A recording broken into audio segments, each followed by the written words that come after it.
Isabella. അവതരണം Shibu Joseph. രചന വിദ്യാവസൻ. Sorry, സാഗിൾ പറഞ്ഞു.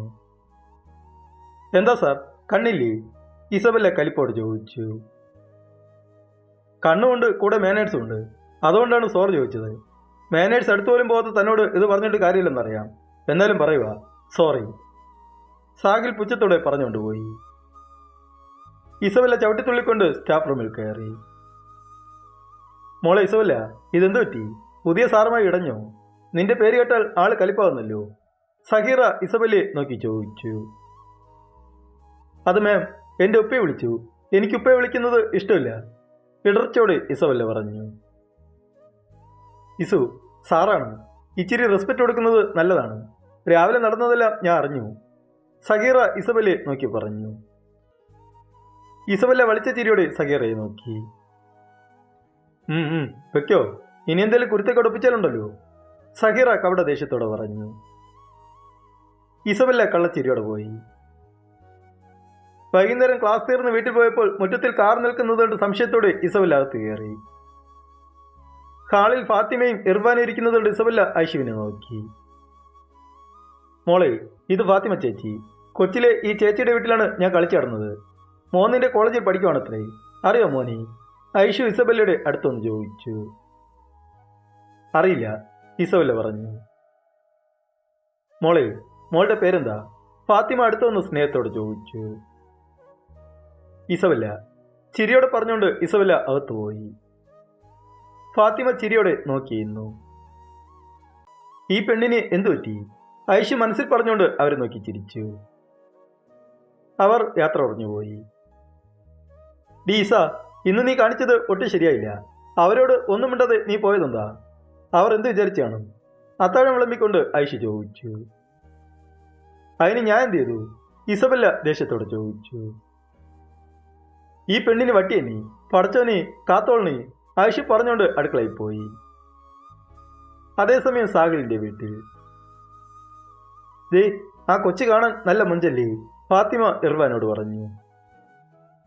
അതെ, എന്താ പാത്തു, എന്തേലും മനസ്സിലുണ്ടോ? ഇർഫാൻ അവളുടെ അടുത്തൊന്ന് ചോദിച്ചു. ഫാത്തിമ ഒന്നും മിണ്ടാതെ ചിരിച്ചു. സാഗിൽ ക്ലാസ് നടത്തുന്നു, പക്ഷെ ഇസബെല്ല ക്ലാസ് നോക്കാതെ ദൂരെ നോക്കിയിരുന്നു. ഇത് ശ്രദ്ധിക്കുന്ന സാഗിൽ തന്റെ കൈകൊണ്ട് അവളുടെ ബെഞ്ചിൽ ആഞ്ഞടിച്ചു. എന്റെ റബ്ബേ, പടക്കം പൊട്ടി! ഇസബെല്ല കണ്ണുകൾ മെഴിച്ച് സാഗിലിനെ നോക്കി. സ്റ്റാൻഡപ്പ്! സാഗിൽ ഇസബെല്ലയോട് എഴുന്നേൽക്കാനായി ആംഗ്യം കാണിച്ചു. ഇസബെല്ല തലയും ചൊറിഞ്ഞുകൊണ്ട് എഴുന്നേറ്റു. ഞാനിപ്പോൾ എന്താണ് പഠിപ്പിച്ചത്? സാഗിൽ കൈകെട്ടി ചോദിച്ചു. എല്ലാരും അവളെ നോക്കി. റബേക്ക വാവത്തി ചിരിച്ചു.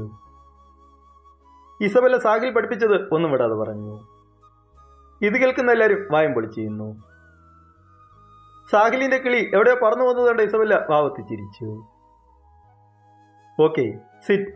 സാഗിൽ ഇരിക്കാൻ പറഞ്ഞുകൊണ്ട് ക്ലാസ് എടുക്കാൻ തുടങ്ങി. എന്നോടാണോ കാലമടന്റെ കളി?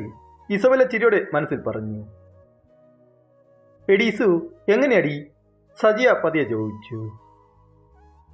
അതെ, ബുദ്ധി വേണം, എന്നാലേ കള്ളത്തരം ചെയ്യുമ്പോൾ പിടിച്ചെടുക്കാൻ പറ്റൂ. കേട്ടോ മാക്രീസേ?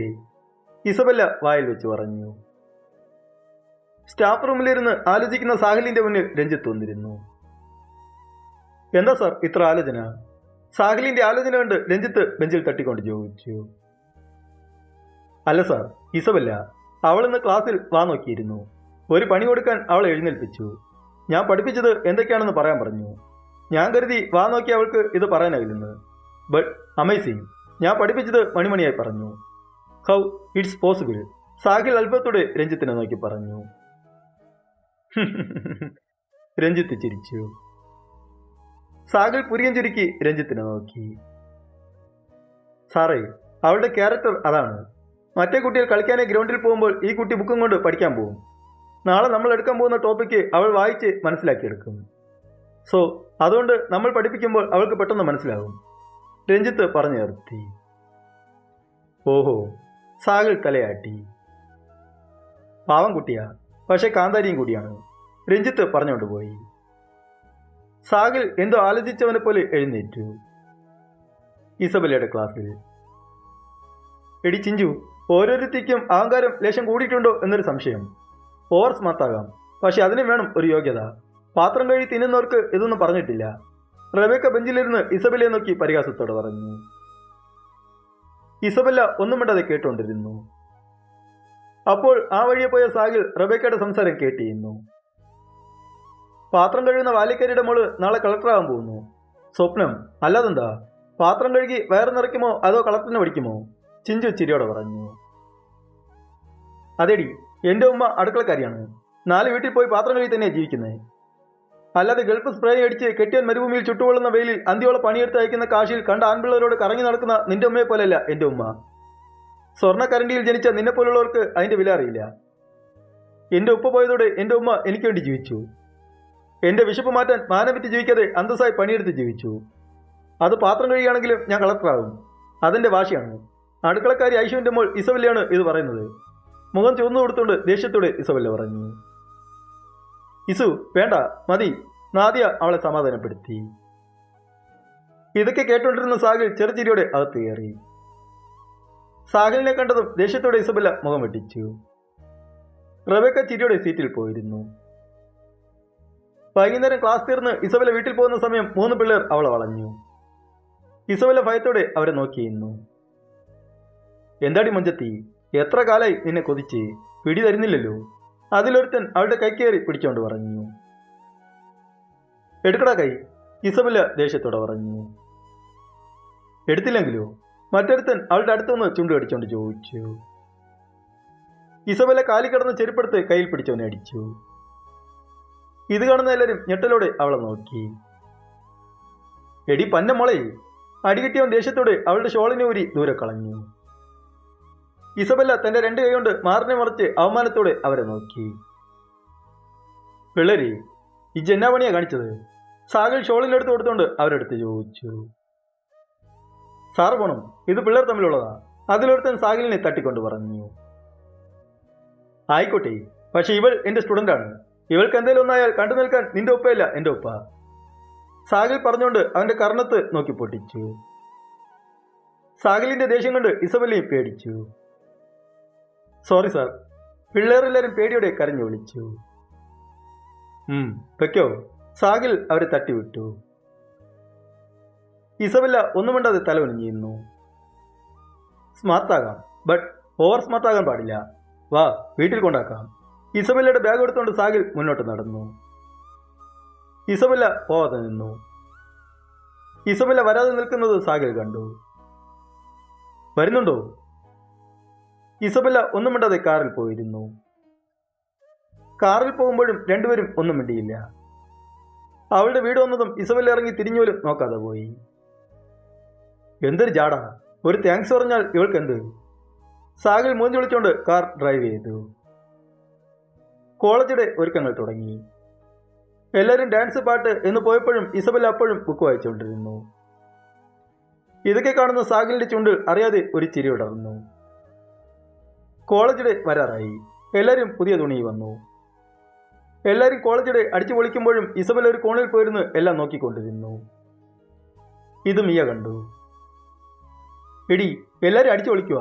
നീ എന്തടി വായം വിളിച്ച് കുന്തമിടിയ കണക്കായി മിണ്ടാതിരിക്കുന്നേ? മിയ ഇസബെല്ലയുടെ കൈനെ പിടിച്ച് വലിച്ചോണ്ട് പറഞ്ഞു. മിയ, എൻ്റെ സ്വപ്നം ഒരു കളക്ടറാവണം എന്നാണ്. അതിൽ ജയിച്ചാൽ മാത്രമേ ഞാൻ സന്തോഷിക്കത്തുള്ളൂ. ആ സന്തോഷമാണ് എനിക്ക് വേണ്ടത്, ഇതല്ല. മിയ, നിങ്ങൾ പോയി കളിച്ചോ, ഞാൻ ഇവിടെ ഇരുന്ന് നോക്കാം. ഇസബെല്ല അവളെ പറഞ്ഞു വിട്ടു. ഇതൊക്കെ സാഹിൽ നോക്കി നിൽക്കുന്നു. അവൻ മനസ്സിൽ എന്തൊക്കെയോ ഉറപ്പിച്ചുകൊണ്ട് തിരിഞ്ഞു. കോളേജിടെയൊക്കെ കഴിഞ്ഞ് വീട്ടിൽ ഇസബെല്ല എത്തി.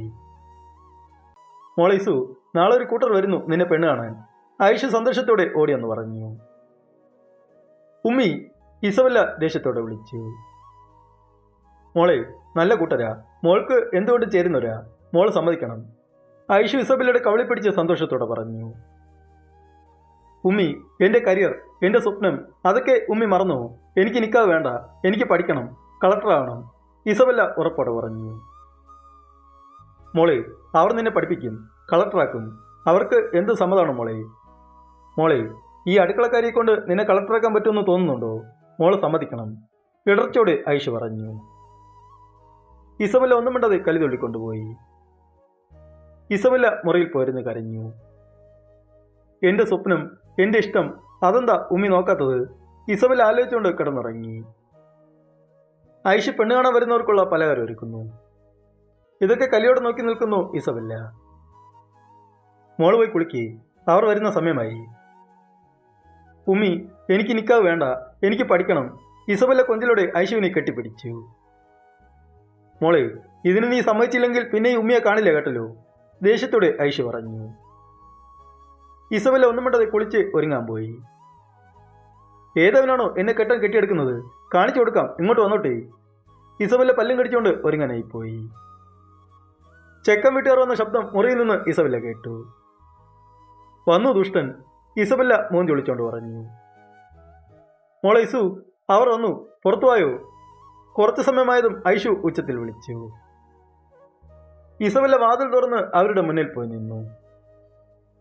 ഇസബെല്ല പതിയെ നിവർന്നു നോക്കിയപ്പോൾ ചെക്കനെ കണ്ട് ഞെട്ടലോടെ കണ്ണുകൾ വിടർത്തിയിരുന്നു. തുടരും.